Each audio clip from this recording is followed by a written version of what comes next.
Hey, it is your buddy, Peace and Harmony with you here today.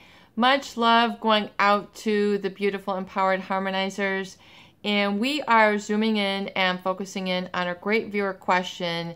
And that is, how do you really bounce back after you have been made to feel small, minimized by a malignant narcissist? Someone really who you feel has kind of gotten the best of you.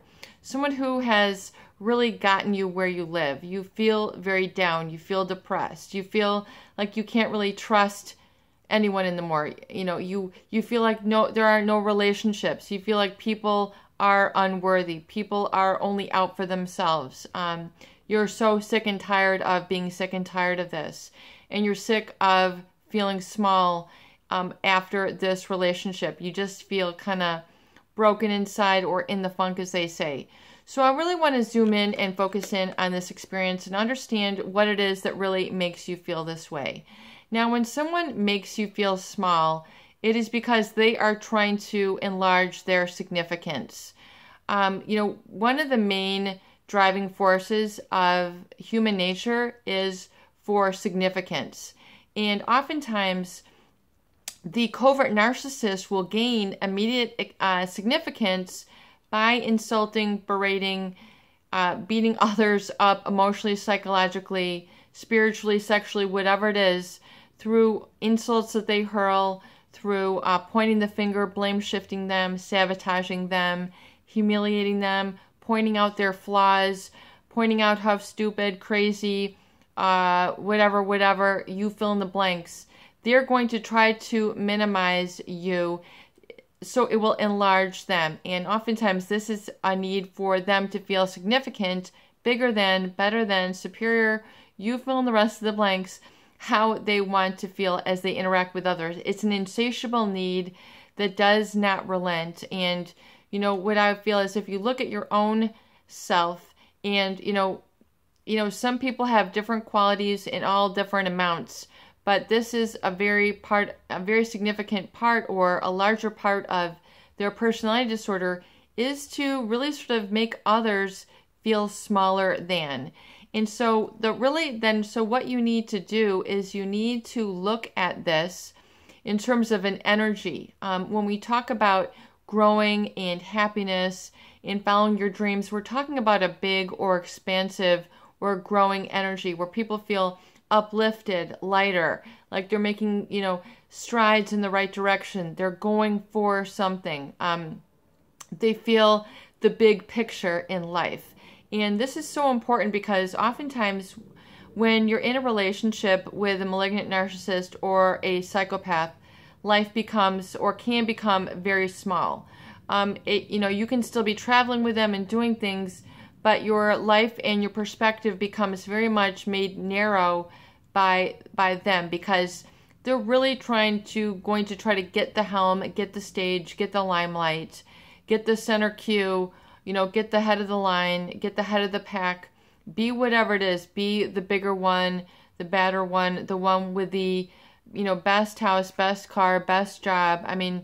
Whatever it is, they're going to try to outdo other people. And really, they'll surround themselves with others who will allow them to make them feel small while in their presence. In other words, they just, end up taking and eating a lot of crow. And you don't have to do that. What's very important for you to get back into your, living big again, seeing the big picture, is to stop minimizing your own experience. Start de-minimizing it and saying, wow, this has occurred. It's time for a change. Because if you keep living in denial, keep stuffing your feelings, keep avoiding your truth or avoiding your happiness, then you're going to constantly go into that negative, orderly direction of thinking, which is going to make you feel small. It's going to keep you feeling insignificant. It's going to be keeping you feeling powerless, like you have no control over your life. Begin to see where and what you do and can have control over in your life. You do have control and choice over your feelings. You do have control and choice over what you wear. You do have control and choice over who you associate with. You do have control and choice over what you eat. You do have control and choice over where you work. You do have control and choice over the sort of dreams, goals, and objectives that you have, and then following up on these on a consistent basis. You do have control and choice over this.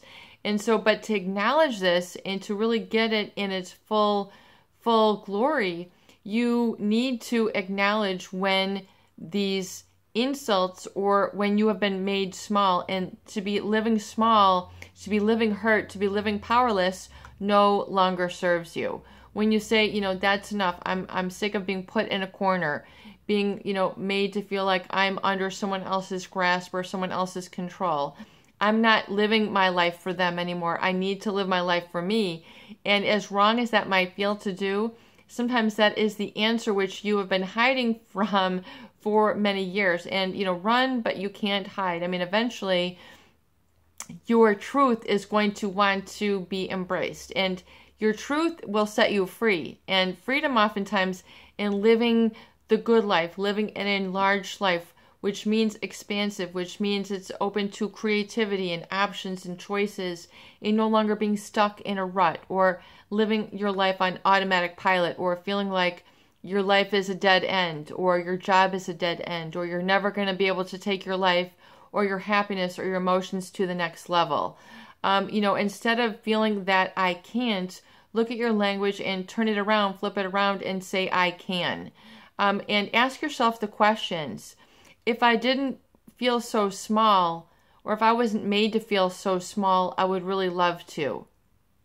What really makes me feel like I'm embracing life on my terms is when And when I really look at life in the big picture, I really feel most expansive, most joy when And the thing that scares me about living life and enlarging my personal growth, the thing that scares me the most is, and the thing that I love about having my personal power is, and now that I'm no longer living small to satisfy the needs of another, I really can enlarge my life by doing and becoming this now. And fill in these questions, fill in these answers, and you can even give yourself 10, list your page 10 to 20, from 1 to 10 or 1 to 20, and fill in all these different things that you would do if you weren't made to feel so small. In other words, if I weren't made to feel so small by this person, I would really love to. And list 1 through 20. If I weren't made to feel so small, I would love to go for a walk. I would love to go for coffee. I would like to go out for lunch. I would like to go for a movie. I would like to have nice friends. I would like to have a good job. I would like to smile more. I would like to laugh more. I would like to open up a bank account. I would like to get my own credit. I would like to travel. I would like to paint things. These all kind of take coming into your fullness, your glory.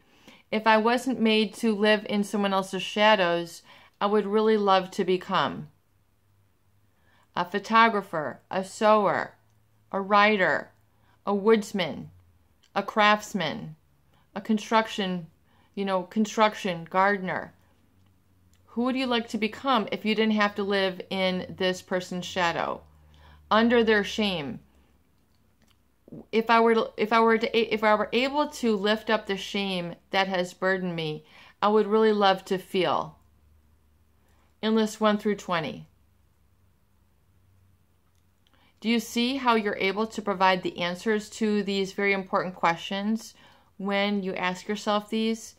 These are the keys and the clues to your happiness, and to help remove the blocks that have made you live your life smaller than you are capable, less significance than what you are capable or you're giving yourself credit for.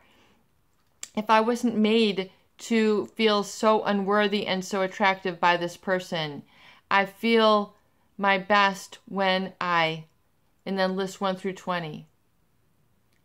You can see that it is oftentimes these criticisms or insults or ways that they have compartmentalized you, put you in a box, put you in a judgment, put you in a category, that have caused you to live small, caused you to live less than you are capable of, less than being in contact with your personal power, which is your awareness that you have these drives, needs, desires, and can fulfill them when you have that trust, when you're able. It's very much, those emotion-based, which are your allowing, which allow you to do and then get into motion, which sets these gears into motion and allows you to have and be and exist and live in that larger enhanced state, that bigger picture state, that freer state, where you feel like, the horizon is opening up for you. These states are what is you are desiring, but you have held yourself back from because of oftentimes these experiences you have experienced before. And is the feelings that were created in these events that you have been holding on to. I'll say that again. It's the feelings that have been created by these past events that you have been allowing to define you and make you small and live in some smaller compartmentalized situation, which is not your true worth. It's not your true potential. It's not the true life that is out there for you and meant for you. It's just being able to pick up your head and seeing and then letting go, distancing yourself from those be small feelings and say, okay, those were set up in those events. Those events are not what is occurring at this present moment. And I'm not allowing those past events 15, 20, years ago or a year ago, whatever that is that made you feel small or made you feel insignificant. I'm not letting those define me. Those are not my energy of today. And once you're able to see that and then write it down so you can have that list looking back at you, pick one or two of those feelings, activities, and be states and begin to accomplish those now, immediately. Do it today. Begin to then plug in your appointment book a couple of the others, at least 3 to 4 of the others in the upcoming weeks and months. So you're actually, while you're getting a clue of it, while you have that spark, while you have that awareness, begin to write it down so you've got your marching orders, you've got your week, you've got your month set up, so you know what you are wanting and aspiring and aiming for. But you need to write it down. You need to give yourself a little bit of tool. You need to give yourself a little bit of support, nurturing and nudging in the direction so you can actually begin to get the momentum and then walk in that state of grace, your personal power, and living life on a little bit larger, bigger picture terms. It is your buddy, Peace and Harmony, with you here today, and I hope that these videos do help. Please share and please subscribe for more great tools, videos, discussion, and support.